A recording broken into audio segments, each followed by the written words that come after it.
Hello, this is a quick follow-up to the last video that I recorded because a few people have spoken to me about that video and I realised that I needed to make a few things clearer. Number one, my new glasses I've got because I lost my old ones. I actually left them on a train. Because they didn't have rims, it was easy to just not realise they were there. So I needed to get new glasses because I'd like Winford Door to reassess my eyes to see if they are working together more than they were before. Well, I know they are, but I want to see the data. And he said he'll do that, and that's fine. And I needed to get some glasses for that. I wasn't going to bother because I'm not driving at the minute.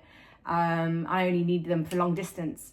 So that's number one. Number two, I don't use glasses to read with at all. In fact, if I read with glasses, if I try to read with glasses, I can't do it. I have to take them off to read because I literally need them for long distance. So I didn't want anyone to think that I'm better at reading now I've got glasses. No, it's not that at all. I'm better at reading now because of the Zing Performance Program, 100%. And I know that for sure because I have tried reading the book that I was talking about in the last video with and without coloured overlays. These are the overlays that I really like and I recommend to people. They are by Crossbow Education and I've been recommending these for 20 years since I found out that I have visual stress. And I used to take them into my classrooms and let all of my students have a go with them, whether they're neurodivergent or not. And almost everybody loved them, which then led to me doing research on my master's about this as well. And I know, even though pink is my preferred coloured overlay at the moment, which does change over time, people's optimum colour does definitely change over time. Even though pink was my favourite, it didn't help me to read the book that I spoke about in the last video. Now I've actually got that video with me. Oh, not video, I've got that book with me. And oh yeah, and I just wanted to say, when I bought a new pack of these the other day, I rang them up and I asked them for a, one of those codes that I can let people have it free, because I've been recommending them so much. I said, can I have a discount code for people if I ever tell them about, because I literally tell every single client and every single student about these overlays. And apparently I'm waiting back for them and hopefully they'll give me a discount code. So if anybody wants to have a go with this, I might actually do a video one day showing people how to, have a guess at what their optimum colour might be. I'll have a go at screen sharing. I can't promise that though. But anyway, that's that thing said. And the book I was talking about last time I actually have with me. I remember because I realised I was saying the Penguin book, and just in case anyone didn't know what Penguin book was, there's a little penguin logo there. And as you can see, it's a very thin book.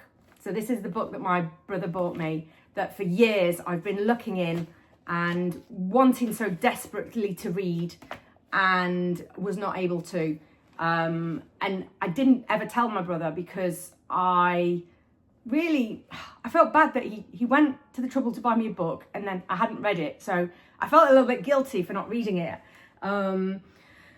Which is silly really. He would have understood if I said, but anyway, I didn't tell him that I hadn't read it. And yeah, I've been reading it and it's amazing. Well, I'll say it's amazing. I wasn't enjoying it that much, which you might have realised from my last video, and that's because yes, it's about someone who got kicked out of school. And I forgot to say last time as well, it's written in the early, when was it published? Let me just think. It was published, copyright 1945, but it was published in 1958. No, first published in 1951. So this is a very long time ago. And it talks about, it's written from the point of view of the guy who got kicked out of school. And as I was reading this, I was thinking, it sounded very ADHD. And I was thinking, oh, Lisa, you see ADHD everywhere, because obviously I'm ADHD, as you might know. And almost all my clients and students are ADHD or autistic or dyslexic. So I tend to see these, I don't really talk to anyone who's not neurodivergent, to be fair. So when I was thinking, oh yeah, Lisa, you see that everywhere. So I was kind of like not really thinking that he might be ADHD. But as I read on, there was more and more signs, and I was thinking, yeah, I was waiting for it. But I was thinking back then, because it was written so long ago, that people didn't even know that ADHD was in adults, but this is actually someone who is at school. So maybe they still would have seen this person as ADHD. I'm not at the end yet, so I'll put a little bookmark in. I'm about that far from the end now, which is really exciting. But I wanted to tell you a little bit about the bit where I think that is definitely ADHD, just in case anyone's curious. I didn't enjoy reading this book up until now because it was all about what a miserable time he had after getting kicked out of school. And I don't like reading things that are miserable, you know. It kind of wasn't a very happy book. I'm not saying that I've never read before, because I have. There's my alarm going off. I've got a meeting in a minute. I've read quite a lot. I mean, obviously I've got a master's, so you might be thinking, well, how did you do that without reading? No, I have read. The book that the first book that my brother recommended that I bought, I read that, half of it. I'll show you that. I'll put 2 videos together in a minute. Well, I'll do a bit of editing and I'll do a bit more recording. I read that, but you know, the text was a lot bigger and it didn't have any kind of fancy words in it, and it was about something that I was really passionate about, you know. But it was mainly because it was written by a dyslexic person and it didn't have what I would call back then pretentious words in it and stuff like that, pretentious language. So, and also I've read a whole series of magical type fictional books. I mean, yeah, they're aimed at teenagers, but one of my friends recommended that I read them, and I got them on my Kindle, which has actually got a grey background. It's one of the very old Kindles, and so I could have the text as big as I wanted it. I could have the font however I wanted it, and if there were any words that I didn't understand, I could press on the word and it would tell me what that word meant. And I loved those books. I was addicted. I read the whole series, I have to say. But the text on this is a lot smaller. That is really, really, really tiny text. And I will compare that with the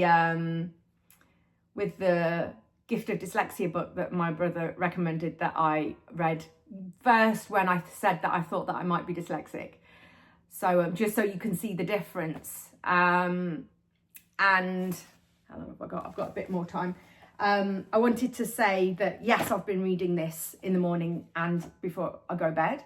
And before I go to bed, I have a red light because that's what's helped me. It helps me to relax before I go to bed. But in the morning, I've got this Lumi light. I don't know if anyone, it's not plugged in, but just to let you know, it gives a really bright light out. And it's supposed to replicate the actual sunlight to help with your circadian rhythms, and it was particularly useful in the winter time when there isn't that much sunlight, because it keeps you a little bit happier. And you know, it's called a sad light, but it's a Lumi one. I got that from John Lewis. You can get refurbished ones as well. So that's what I read with in the morning. I didn't want anyone to think that I was reading with a red light and that's what was helping me to read, because you know, I've tried that and it does help, but it hasn't helped with this book because it is such small text. It's great when you can get books that you can change to the font style that you want, and you know, have line spacing so it's not all crammed together like this one is. That's great when you can do it on a Kindle, but I couldn't find this book on Kindle. I couldn't find it on audiobook, so I was literally stuck with this book, and it's bugged me for 20 years. And now I'm liberated, and that's why I'm so passionate about sharing it with you.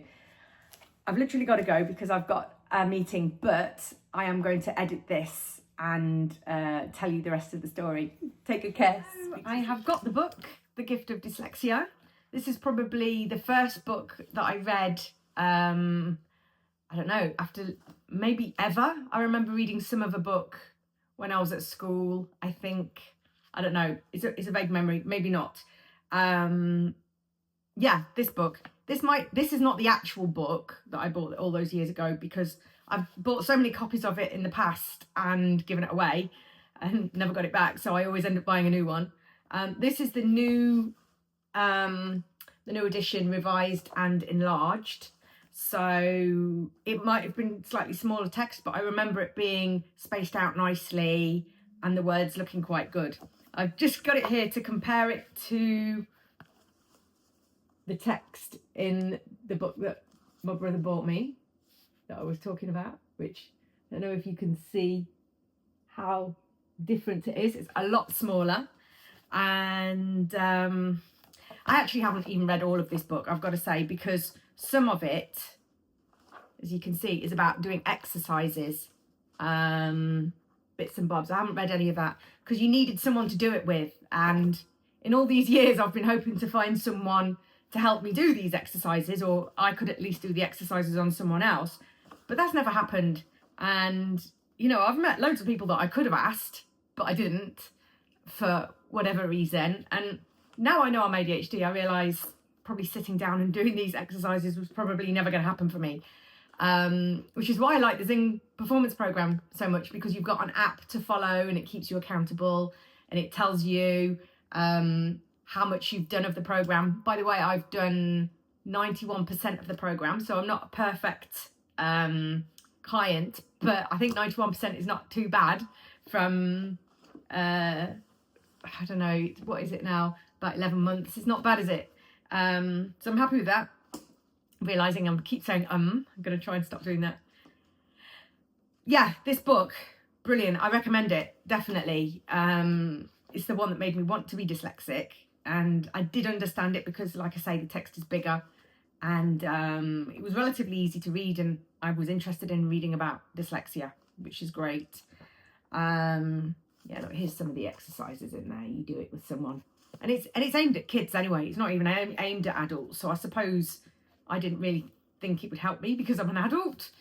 But anyway, that's not how Zing is. Zing is aimed at adults, all different people, everybody basically, so that's good. What else was I going to tell you? I wanted to show you that. Oh yeah, in this book I wanted to read out the part that was that made me think definitely ADHD, in case anyone's curious. So let me find the bit. Here we go. This is the bit where the boy is telling his old teacher why he got kicked out of his latest school, because he got kicked out of all of the schools he went to. And it says,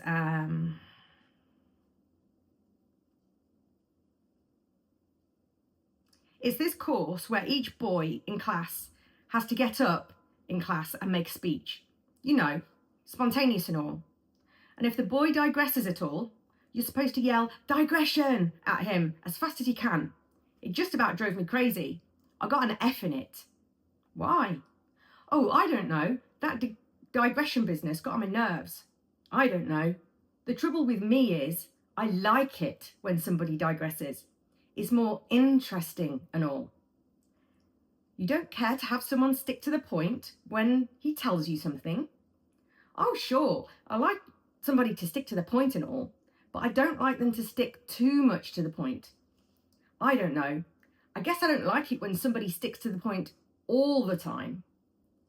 The boys that got the best marks in oral expression were the ones that stuck to the point all the time. I admit it. But there was one boy, Richard Kinsella. He didn't stick to the point too much, and they were always yelling digression at him. It was terrible, because in the first place, he was a very nervous guy. I mean, he was a very nervous guy, and his lips were always shaking whenever it was his turn to make a speech. And you could hardly hear him if you were sitting way in the back of the room. When his lips sort of quit shaking a little bit, though, I liked his speeches better than anybody else's. He practically flunked the course, though, too. He got a D+ because they kept yelling digression at him all the time. For instance, he made this speech about this farm his father bought in Vermont. They kept yelling digression at him the whole time he was making it. And this teacher, Mr. Vinson, gave him an F on it because he hadn't told what kind of animals and vegetables and stuff grew on the farm and all. What he did was, Richard Kinsella, he'd start telling you all about that stuff. Then, all of a sudden, he'd start telling you about this letter his mother got from his uncle and how his uncle got polio. And all when he was 42 years old. And now he wouldn't let anyone come to see him in the hospital because he didn't want anybody to see him with a brace on. It didn't have much to do with the farm, I admit it, but it was nice. It's nice when someone tells you about their uncle, especially when they start telling you about their father's farm, then all of a sudden get more interested in their uncle. I mean, it's dirty to keep yelling digression at him when he's all nice and excited. I don't know. It's hard to explain. I didn't feel much like trying either. For one thing, I had this terrific headache all of a sudden. So that's just a part of the book, excerpt of the book. And that is very typical in ADHD, as you might know. We start talking about something and then we go on what might seem like a tangent to someone else. And that's exactly why I like speaking to ADHD people, because when we have conversations, they are what I would describe as dynamic. We don't just talk about one thing. We talk about lots of things at once. And someone who might not be ADHD or someone who might be neurotypical might say, oh, I thought we were talking about that, and now you're talking about this. And they get frustrated. But the thing is, I love it because when I'm talking to ADHDers or anyone neurodivergent, we tend to go on these journeys with conversations, and it just seems to me like both of us can see the connection. It's like there's like, how can I describe it? Like there's a mind map that we can see. We can almost see the connections in the air between all the things we're talking about, and almost as if it's in 3 dimensions. And then we come back to the things, and then we go to that one, and we come back to the things. And both of us can always see the link between the things that we're talking about. And it's really exciting because that's how we can bring other ideas from different places and create a new thing. It's absolutely phenomenal. I absolutely adore it. And it seems to me that that's what the character in this book is going through.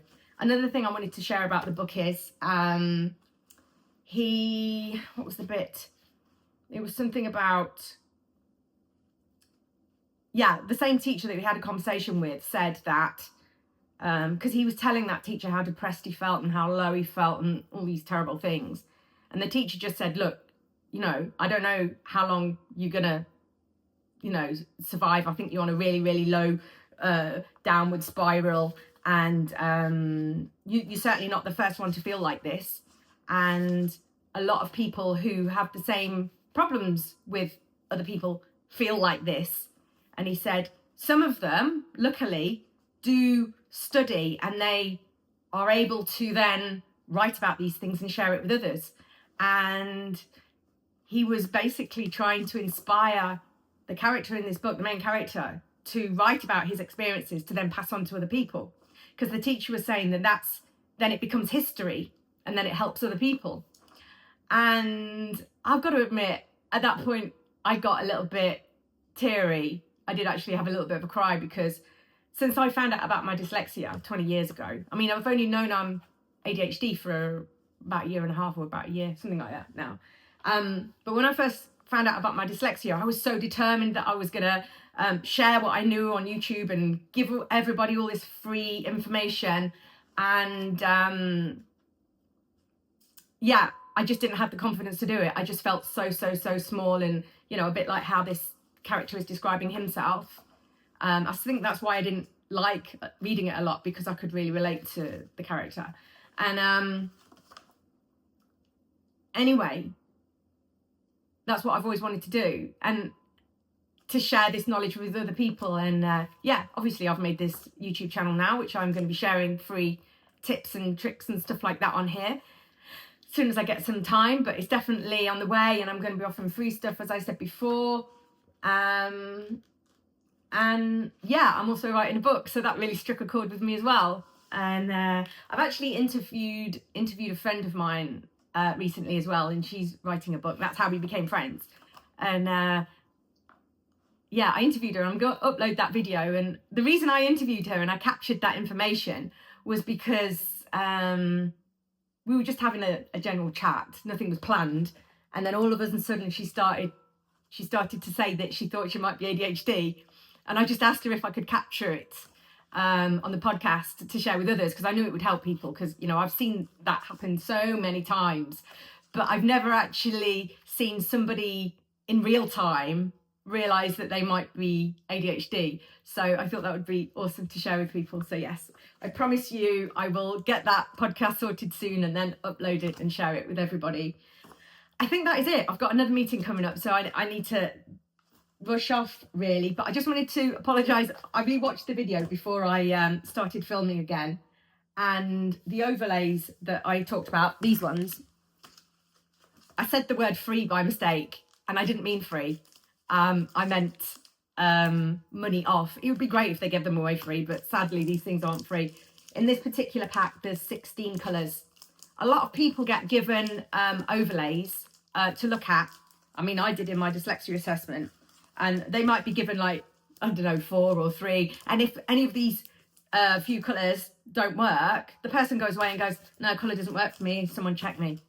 But here are 16 colours, so loads of people, when I show them these colours, they go, no. Sometimes it's the last one I show them, they go, yeah, oh my god, that's a game changer, and they get really excited and realise that they can see clearly now.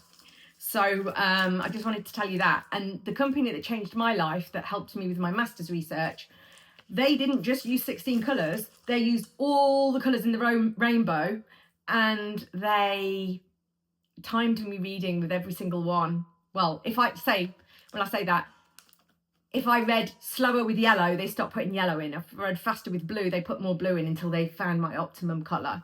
Sadly, that company doesn't exist. If there are any other companies out there like that, please let me know, because I know how liberating it is for people.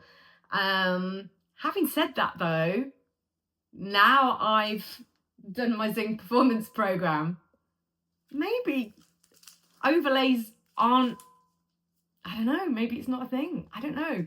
Maybe, I mean, I don't think my eyes have finished completely correcting themselves yet with the Zing exercises, but it would be interesting. This is another experiment then. When they're completely working together, and when I've got to the end of the Zing Performance Program, I am then going to have a look to see if the overlay, this is my colour at the minute, but I've had different colours over the years. Oh no, it's not that one, it's a different one. Similar though. I will check if I read better with colour even after my eyes are corrected, because I might do. You never know. The thing is, you never know how good things can be unless you know. You know, I thought for years that everybody saw text the same as me. I thought when I looked at words on the page, I thought they were still. I thought that was still. But actually, no, with the overlay on top, that's still. I thought everybody saw the text the same as me. They didn't, you know? So, yeah, that's just an interesting point to note, and I will let you know. I did actually find out the other day that the Zing Performance Program does have a point where it tells you that all the progress has been made. Like, I mean, what I mean is, it tells you when you finished the program. I thought that, oh yeah, you do. I thought it would continue giving out exercises over and over again. But actually, it gets to a point where it says, congratulations, you've completed the program. You can then apparently, you can carry on doing it even though you're at the end of the program. It will just give you, you know, the same exercises that you now find easy. But yeah, I didn't know that. So that is a new goal of mine, to get to the point where I've completely finished it. So I am concentrating more on the balance exercises, because they are the hardest for me at the minute. and I know that I'm making progress. Now I know that there's an end goal where it's going to tell me that I'm, you know, completely balanced now in those exercises. Now I know it will say that I'm more determined to try harder in the exercises and do them twice a day, because I know that once a day is, yeah, it's progress, but twice a day, I know I absolutely feel the difference when I do it twice a day and I do them. Even if I do the first one in the morning and then the next one later on, I find there's more benefit than if I do one like midday and then one at night time, if you see what I mean. So yeah, I'm learning a lot. I've got some tips about the performances, if anyone, the exercises. So if anyone else is doing the program, they can actually do that as well. I've just noticed a client has joined my meeting, so they're 5 minutes early, but I'm going to go now anyway and finish off. And yeah, I'll speak to you soon. Take good care. Bye.